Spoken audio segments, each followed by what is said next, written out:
Let's head to China. Welcome back to 30 plus Pringles in 30 days or less. And we're getting to the end of the series here, and we're getting to some of the more unusual flavors. These are Pringles Passport flavors, Italian style black pepper and Parmesan from China.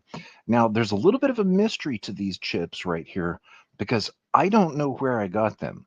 And there are some clues on the labeling, which I'll touch on here in a second. And then I'm going to open these and taste them. Now, I might have tried these around the year 2020 in Japan because they seem very familiar. And sure enough, these were available for a limited time in Japan. Now, taking a look at the packages here, yes, of course, the canisters are smaller. That's very common with snacks in Japan. I believe I found these at a 7-Eleven in Tokyo or Kyoto. And the clue on this package as to when these were made is the fact that Mr. P, the Pringles guy, or the Pringles dude, as we call him in California, he has hair. Now, he went bald. I don't know when. So, this is a good time for AI. When did Mr. Pringles go bald? The Pringles mascot, officially known as Julius Pringles, or Mr. P, now that goes back to a 2006 Wikipedia prank. He didn't have a name until then, and somebody edited Wikipedia to say his name was Julius. He officially went bald December 2020. Okay, that lines up. The change was part of a major global rebrand, the first time in 20 years that simplified his look into a minimalist flat design. With the 2020 redesign, it removed his hair entirely, and the mascot's hairstyle has shifted several times since his debut in 1967. So he originally featured black hair parted down the middle. Then in 96, his hair was changed from black to brown. And in 2002, he received a more floppy hair design. Now, that one I do remember. And it sat on the top of his head rather than integrating into it. And then 2020, the stylized flop was removed, leaving him only with his iconic mustache and a new set of expressive eyebrows. In addition to going bald, the 2020 update introduced more versatile eyebrows that allow the character to express a wider range of emotions in digital marketing. Now, taking a look at this image here, this is the Chinese side of the package. And the reason I say that is that these canisters are printed in two languages. Right here, as you can see, Pringles Passport in English. And then if you turn it around, it's in Chinese. Well, except for the word Pringles and the word passport. Now, taking a look at the image, we have obviously a pepper grinder, a hyperbolic paraboloid, which is the actual name of a Pringles saddle shape, then a wedge of Parmesan, and then a wheel of Parmesan with the stripe colors of the Italian flag. And presumably that wedge was cut from that wheel. Now, here's where the mystery lies. If you take a look at the back, everything is in Chinese. There are no nutritional facts or information. There is a QR code. See if you can scan that and see where it takes you. It has the Pringles dude in the middle of the QR code. Now, what makes this a mystery is how did I get these in the United States if they don't have any English on the package? Because in order to export them, they have to have nutritional information, uh, ingredients, and a clear expiration date on the package. Unless there's an exception. If you use a company such as Sugoi Mart, you can bulk import Japanese or Chinese items yourself, and they're not going to have those labels on them. Those labels are printed in a ribbon style. The last import boxes I received, the ink had been running out. You couldn't even read the damn things anyway, so they were kind of worthless. So I don't know where these came from. And when I realized I don't know where they came from, I decided, well, you know what? I guess I better check the expiration date. So as you can see on the bottom of the can here, it says March 31st of 2025. That's not the expiration date. With a lot of Chinese foods, snacks in particular, there are no expiration dates. That's the date that these were made. These were made March 31st, 2025 in China. In China, they leave it up to the consumer to just figure it out yourself. So when opening Chinese foods that do not have the expiration dates on them, as a general rule, I'll just add a year to it. So if we add a year to these, we're already into March of 2026. So these should be totally fine. However, with Pringles, I think you can add 2 years.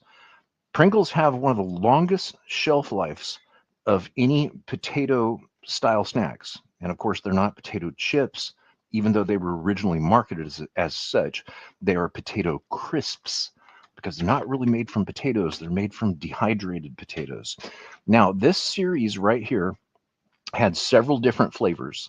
In the Pringles Passport series, there was Spanish style patatas bravas.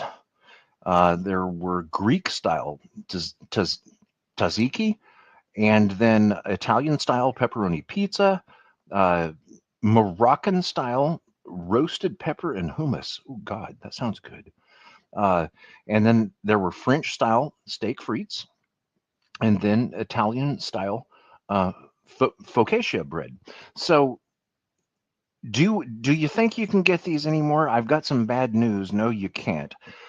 I checked the places that I typically or import these from or purchase Asian products like this from. Number one is WEEE, which is an Asian imported grocery delivery service. I believe it's nationwide. It's big in California. And I didn't get these from We. The reason I know that is that it would have had the label on the back showing the ingredients in English. The other place, of course, is Sugoi Mart. I did not get these from there because I checked my previous order invoices and they're not listed. And these are not listed as for sale on either site. Typically, when a product is discontinued, they will leave it on their site just as a placeholder in case it comes back, except for in a case where something's been permanently discontinued. So I think that unfortunately, the Pringles Passport series is gone. So these flavors right here, if you can find those anywhere at a price that is fair to you, I would suggest it. This collection of 6 cans here from Poland uh, at about $65 US, $35, okay, shipping. So that's $100 right there for 6 cans. And then, of course, the Trump tariffs, the tax on consumers would add to that even further. So looking for the ingredients and the nutritional information was quite difficult. It seems as if this Passport series made it all over the world. I was able to find the image of the back of a can in Farsi. And finally, I was able to find what appears to be a picture of an import label for the British market. These have also been seen in England. There are some YouTube reviews of people that purchased them at grocery stores in England. And you can tell that this is a European listing of ingredients because of the numerals used for the ingredients. So finally, I found them. Dehydrated potato, vegetable oils, it's not specific as to which, as if a US label would show. Wheat starch, rice flour emulsifier, dextrose monohydrate salt, maltodextrin, flavors with the U. So yeah, this label would have been from England. Flavor enhancers, sugar, black pepper. Oh, the sugar's concerning. That's before black pepper because these aren't called sugar chips. Food acids, onion powder, skimmed milk powder, whey powder, cheese powder, vinegar powder, yeast extract. Now, let's look at the nutritional information. Let's see how much sodium these have. This is a surprise. In already trying over 30 flavors of Pringles in the last 30 days, I have come to conclude that the average amount of sodium in a single serving of Pringles is 180 milligrams. Recently, with the most recent flavors like Smoky Mesquite, those went all the way up to 260 milligrams. Smoky Cheddar were 220, And then, of course, the smoky bacon were 280. And the highest that I've ever seen for Pringles is the habanero at 310 milligrams of sodium per serving. With this one right here, they're only 112. So it's rather low in sodium. So let's get this mystery can open. I really wish I knew where it came from. So here's the Pringles dude on the top of the can. There's a whole bunch of these guys on here. Bald since December 2020. Okay, let's pop these and see if I can't stop. There's what's in the can. I see some broken ones near the bottom, but it looks like for the most part, these came through intact from China to San Francisco. Now, we all know what Parmesan cheese is. In fact, I bet everybody watching this has Parmesan cheese in your refrigerator or in a jar on your kitchen counter with a green cap, right? And we all know what black pepper is. I am getting Parmesan on the nose.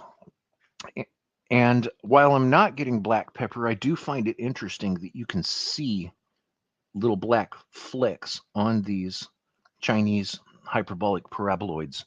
Now, these are smaller than a standard issue Pringles. Let's do something as an opportunity here, since this is something I can't do often, having lots of Pringles laying around. This is a habanero Pringles from the United States. This is the Chinese Passport Pringle. So just to give you a size comparison right there. US on my right, which would be your left, habanero Pringles, and Chinese on my left, which would be your right. Considerably smaller hyperbolic paraboloids. Let's see what they taste like.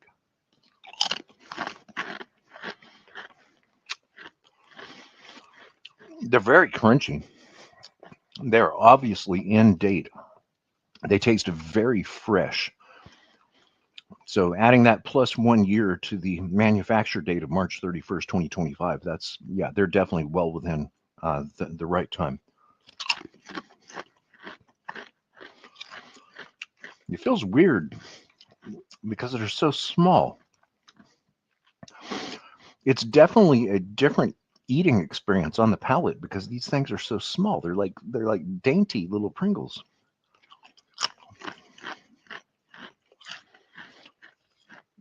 You kind of have to keep taking them out of the can faster because they're smaller.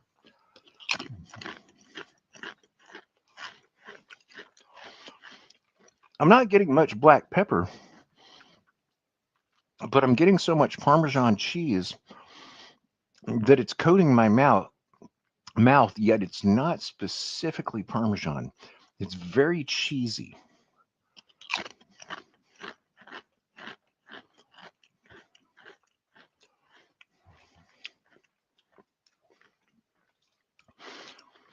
Casio de Pepe.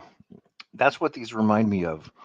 The extremely difficult to make Italian dish where you emulsify pasta with a savage amount of Parmesan and black pepper, where I think you have to try it 10 times before you're actually successful. It kind of reminds me of that flavor a little bit.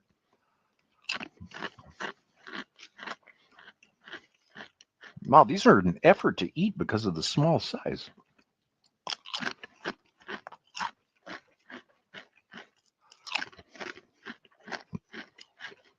The pepper is building.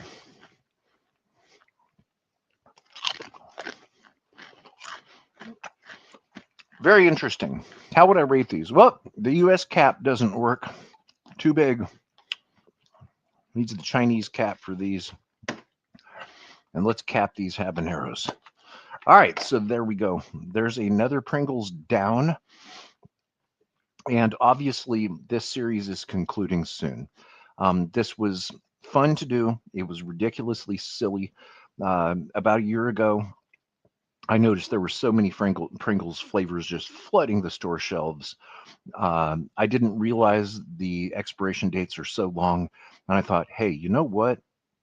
Let's see if I can collect all of them. It's kind of the collector in me, and I've managed to do it. This series has managed to cover every single flavor of Pringles that has been available in the United States in the last 6 months. And as you can see, as promised, now we're getting into some strange flavors from Asia.